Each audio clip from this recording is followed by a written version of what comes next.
Well, the German government says Russia wiretapped a conversation between senior German officers as they discussed the war in Ukraine. The officers talked about whether Ukraine could use German-made cruise missiles to attack the bridge linking Russia to occupied Crimea. Chancellor Olaf Scholz is calling the leak very serious, and authorities have opened an investigation. It's an explosive leak that is sending shockwaves through Germany's political and military establishment. A recording of a conversation between high-ranking Air Force officers. They talk about this, Taurus, a long-range cruise missile capable of taking out bunkers and other fortified facilities. The officers speak about sending them to Ukraine.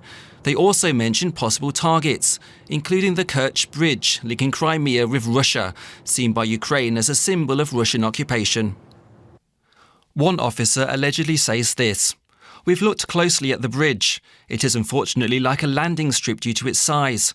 That means it is entirely possible we would need 10 or 20 missiles." It's a major embarrassment for German Chancellor Olaf Scholz. He's promised to get to the bottom of the leak. What's being reported is very serious. That's why it's necessary to begin a very thorough, intensive and rapid investigation. Scholz has so far refused to send Taurus missiles to Ukraine, to the frustration of many lawmakers. He's concerned they could be used to hit targets on Russian soil. The recording was posted to social media by Margarita Simonyan, the head of Russian state broadcaster RT. Kremlin officials are clearly enjoying the moment. I don't know how to describe what happened, but our NATO colleagues are obviously involved. And I don't know how they will explain that to their own population. Germany's military is scrambling to plug the leak and wondering whether any more of its conversations could have been taped. For more, let's bring in DW correspondent Jack Parrock, who joins us from Brussels. Good to see you, Jack. So how are Germany's allies reacting to all of these revelations? Has there been some sort of official statement from NATO or any other allies?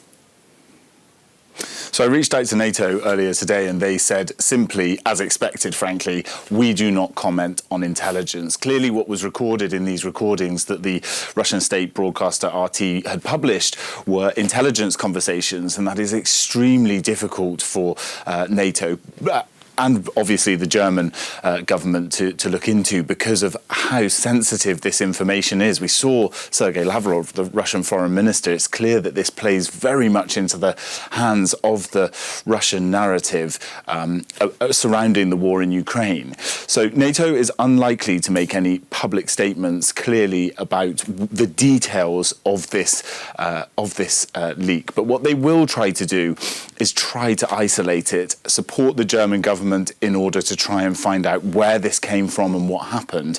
But they will not comment further on the actual details inside of this because of the war of narratives that exists between NATO and the Russian government. So just how concerned are NATO countries about the extent of Russia's espionage activities? I mean, could this incident have been merely the tip of the iceberg? This is the big question. How much further does this go? And we'll have to wait and see, because frankly as well, what we understand from some of the information Der Spiegel, the German paper, reported that actually this conversation between these senior German Air Force officials was recorded over an unsecure link via WebEx. It wasn't a high secured intelligence link, according to their reporting. And that is very concerning that such sensitive intelligence is being shared over there. And then that raises the question, how much more might have been recorded? What else can be said? Also in the recording, there was some discussion that perhaps the British could be involved in such a project around the Taurus missiles. The Brits are yet to comment as well. I think what we'll see is sort of real sense of intelligence damage limitation. The other countries do not want to be dragged into this. They want to keep it related and keep it focused on Germany, where the leak came from.